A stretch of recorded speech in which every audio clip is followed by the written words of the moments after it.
D- d- Dirty Fred? He was a strange sight, that old man. His beard reached down to his chest, long, pointy, tangled. With fingers like vulture claws, he toyed with it constantly, as if playing the piano of his own scheming mind. His face was a landscape of character, a few round, bulbous warts, a hooked nose, a wide drooping mouth, and tiny, intelligent eyes that sparkled with mischief, bordered with a hint of redness. Messy, grayish-white hair clung to his forehead, until he'd sweep it back with a reflexive scratch of the neck, letting his filthy, tattered cap slide forward onto his nose. It was a captain's cap. Worn out, filthy, but unmistakably a captain's. He was known far and wide in every bay and harbor town. Dirty Fred, the captain. No one knew exactly when, where, or how he'd become a captain. Even criminal records and prison registries had failed to clarify that. But there was no doubt in anyone's mind. He was a captain. He knew harbor pilots by name. He was on first-name terms with the shaman of the Sarung tribe in Australia. He had once sailed through a cyclone so fierce it extinguished his pipe, though it was later discovered that the pipe wasn't even made of proper Manila root. Even in sweltering heat, he buttoned the high collar of his black sweater. His trousers were so old and stiff they held their ballooned shape like armor. They were once pinstriped slacks, barely visible now beneath grime. Strangely, he stuffed the trouser legs into his boots. Clearly, they weren't made for him. The waistband still reached his chest. Allegedly, he could pull them even higher, but he didn't, because they were a bit loose under the armpits. From time to time, he'd stick his hands in his pockets, yank up his pants, and wobble away with the gait of a drunken metronome. There was something magical in his absolute indifference and defiant contempt for the world. Yet above all, one thing was known about him. He was the dirtiest man alive. Not in a metaphorical sense, not exaggerated, just a simple, self-evident truth, like gravity. His sun-baked face preserved the mystery of his last bath like a sacred relic. It was obviously not a recent event, if it had ever occurred at all. The steward instinctively stepped back, as if in the presence of a legendary masterpiece. Fulig Jimmy didn't say a word. Seconds passed, then more. He just stood there, frozen. What's the big surprise? Were you expecting a lady in a rented wedding dress to crawl out of that trunk? How did you even get out of there? From the back. There's a performer's exit in the trunk. I spent a full 24 hours standing on my head, like some petrified strongman. One of the idiot dockhands set the luggage down upside down. Why didn't you open it from the front? Key broke in the lock. Happens when you're upside down. Took me a full day to loosen the back panel while standing on my head. Now you know everything. So scram. Not so fast. There's a quarantine on board. Hiding a stowaway is a criminal offense. Perhaps I could bribe you? You'd need a lot of money. 10 years on the colonies for concealing facts during an outbreak.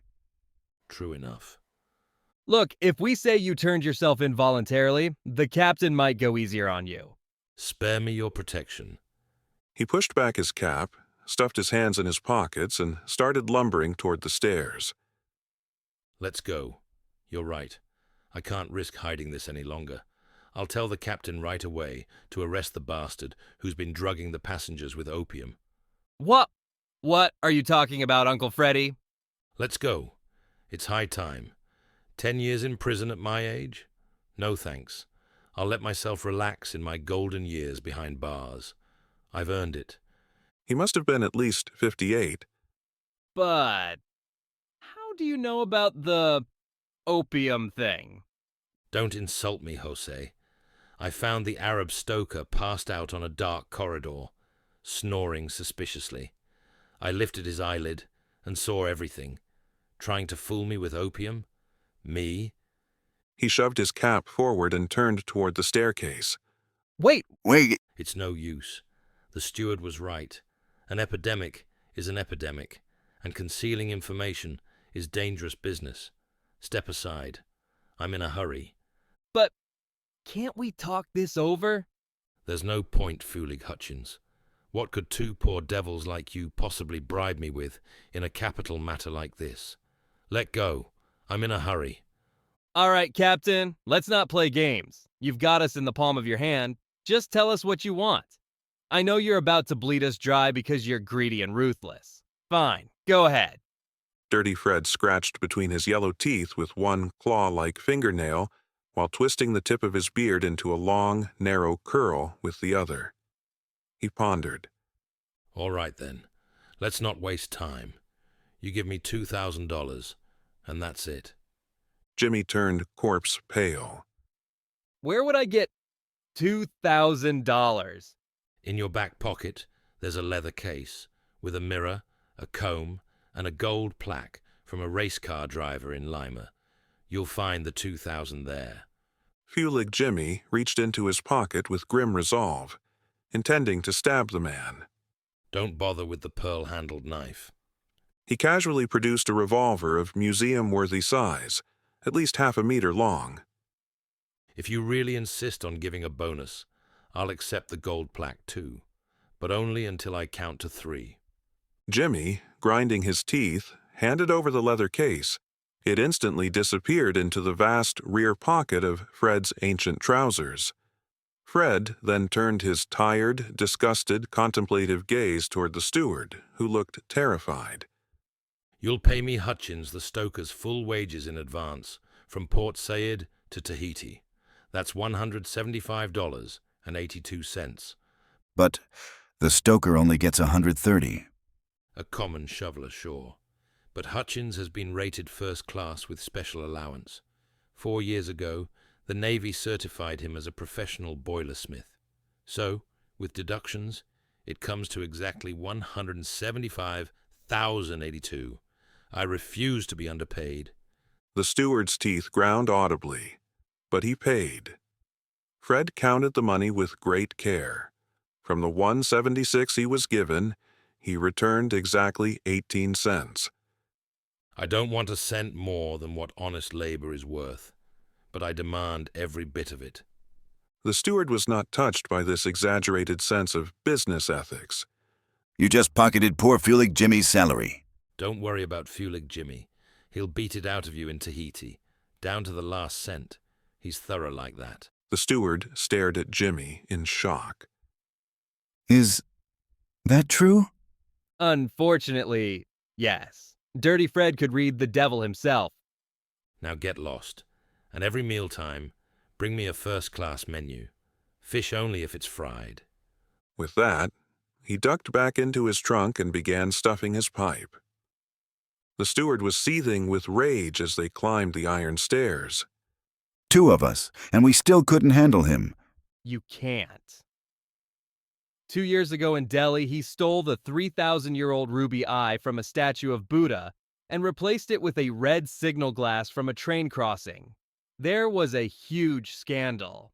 When the sacred fire was lit inside the statue and the Buddha's eye flickered, it blinked to the worshippers. Stop. Stop. Stop.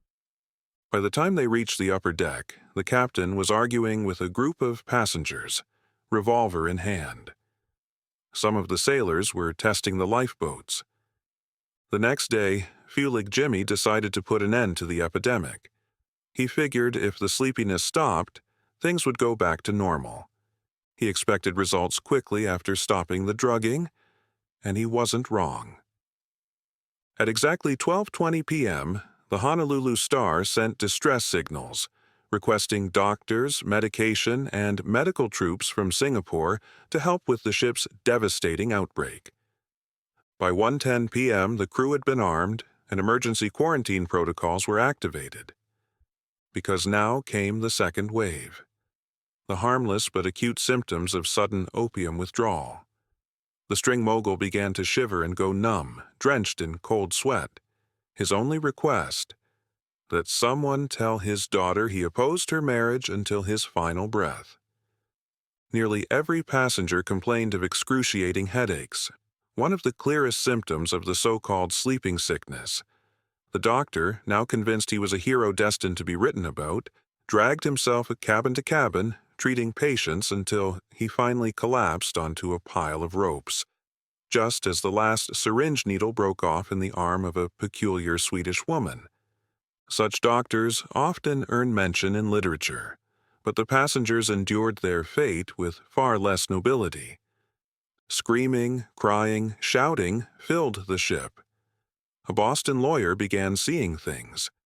An artificial flower tycoon from Argentina demanded the ship turn back. Most passengers, however, clung stubbornly to one plea: lower the lifeboats, immediately. Meanwhile, Mr. Irving was playing marbles with a 14-year-old boy betting 2 cents per round. After lunch, he whistled softly near the lounge radio and was generally having the time of his life. Jimmy, however, realized he was in serious danger if discovered. His top priority: hide the evidence. That afternoon, he sneaked into the doctor's cabin, filled the empty opium tins with baking soda, and returned them to their original place. Only then did he sigh with relief. Even if they searched the stock, no one could trace it back to him. The steward spent the entire day tending to Dirty Fred's outrageous demands. At dinner, he demanded lobster and Chateau Hirat. God knows where he'd even picked up that habit. To be continued.